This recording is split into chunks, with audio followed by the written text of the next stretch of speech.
जय श्री कृष्णा। आप सब लोग कैसे हो? उम्मीद करती हूँ आप सब बहुत अच्छे होंगे। आज फिर मैं एक नई कहानी लेकर आई हूँ। कहानी का शीर्षक है श्री कृष्ण ने भगवान भोले शंकर को किस नाम से पुकारा। कहा जाता है कि एक बार भोले शंकर घर पर नहीं थे, तो पार्वती उनके पीछे चुपके से जल्दी जल्दी तैयार होकर कहीं जाना चाहती थी। इतने में जैसे वो तैयार हो रही थी, इतने में ही शिव जी आ जाते हैं। तो शिव जी पूछने लगते हैं कि हे पार्वती, आप आज बहुत तैयार हो रही हैं, बहुत सारा श्रृंगार कर रही हैं, आप कहाँ जाएंगी? तो पार्वती ने कहा कि सारी बातें बताने के योग्य नहीं होती। उस बात पर जो शिव जी बोले कि ऐसा तो नहीं है कि आप मुझे कोई बात बताओ ना, क्योंकि जो फेरों के वचन होते हैं उसमें ये कहा गया है कि पत्नी बिना पति की आज्ञा के, बिना पति को बताए कहीं नहीं जा सकती। तो उस वजह से आपको मुझे बताना होगा। तो पार्वती बोली कि हे प्रभु, आप ना ही पूछे तो ज़्यादा अच्छा है। इस पर जो है शिव जी जो है अड़ गए। तो वो बोले नहीं, मुझे तो बताओ, मुझे तो ज़रूर पूछना है, ऐसा क्या है जो चोरी चोरी से तुम जा रही हो। तब जो है जब वो अड़ गए तो माता पार्वती को जो है बताना पड़ा। वो बोली कि मैं मथुरा जा रही हूँ और वहाँ पर निधिवन में रास चल रहा है, मुझे वो रास देखना है। तो शिव जी बोले तो क्या हुआ, मैं भी चलूँगा साथ। पार्वती जी बोली हे प्रभु, आप वहाँ नहीं जा सकते, वहाँ पर केवल स्त्रियाँ ही जा सकती हैं, वहाँ पर पुरुष नहीं जा सकते। तो भगवान भोले शंकर बोले कि नहीं, मैं ठीक है, मैं चलता हूँ, मैं जो है स्त्री बन के चलूँगा। अब पार्वती ने हार मान ली, बोली ठीक है। तो भगवान भोले शंकर बोले कि तुम जल्दी जल्दी मेरा श्रृंगार करो और मैं भी चलता हूँ साथ में। अब पार्वती श्रृंगार करती जाती हैं, उनका श्रृंगार करते करते बोलती हैं हे प्रभु, ये जो आपके गले में नाग पड़े हुए हैं, इनको क्या होगा? वहाँ पर अगर किसी ने आरती की और ये नाग उन पर फुंकारने लगे, काटने लगे, तो आप वहाँ पकड़े जाओगे। तो शिव जी ने कहा मेरी झोली में भांग की 2 गोली पड़ी हैं, मैं जो है ये जो मेरे सर्प मैं इनको झोली में डाल दूंगा, ये भांग की गोली खाते रहेंगे। पार्वती बोली ठीक है।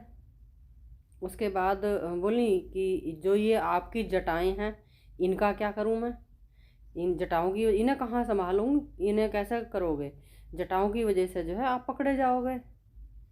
तो वो बोले नहीं, मैं पकड़ा ही नहीं जाऊंगा जटाओं की वजह से। ऐसा करो, तुम ना मेरा जूड़ा बना दो और ऊपर से जो है चुन्नी उड़ा दो, मैं मुंह ढक लूँगा, ये भी छुप जाएंगे। अब पार्वती बेचारी क्या करती, उन्होंने जूड़ा बना दिया। फिर बोले पार्वती बोली कि जो ये गंगा है, इसको कहाँ पर समाओगे, ये बताओ, जो इसकी इतनी तेज वेग है, इतनी तेज बहाव है गंगा का, इसको कहाँ समाओगे? वहाँ पकड़े जाओगे। अब शिव जी कहाँ मानने वाले थे, वो तो थे हट ही हट, कर ली तो कर ली। वो बोले ठीक है, मैं इसको भी अपने कमंडल में समा लेता हूँ, मैं इसको अपने कमंडल में समा लेता हूँ, ये कमंडल में रहेगी। ठीक है, पार्वती जी ने जो है सारा उनका श्रृंगार कर दिया और खुद भी तैयार होकर और दोनों चल दिए, पहुँचे निधिवन में। अब पार्वती तो मुंह उघाड़े हुए बिना पर्दे के, और शिव जी जो है पर्दा किए हुए, क्योंकि पर्दा नहीं करते तो वो पहचान लिए जाते।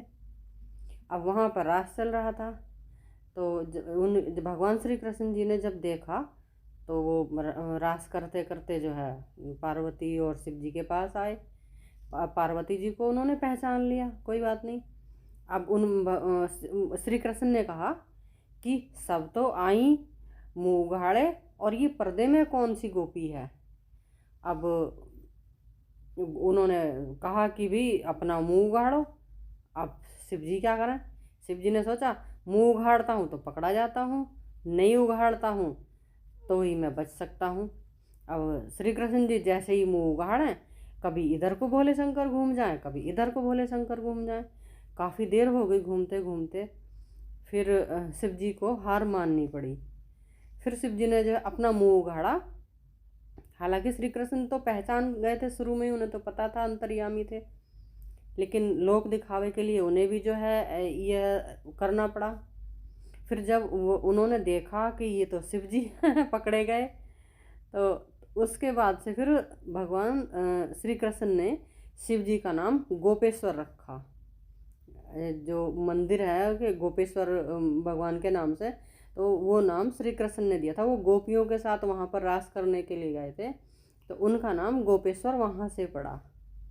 ये कहानी मेरी अच्छी लगी हो तो लाइक और फॉलो ज़रूर करना, और कमेंट करके बताना कैसी लगी आपको कहानी। और अगर किसी के पास कोई इस तरह की कोई भी कहानी हो तो मुझे मैसेज करना, बताना। जय श्री कृष्णा।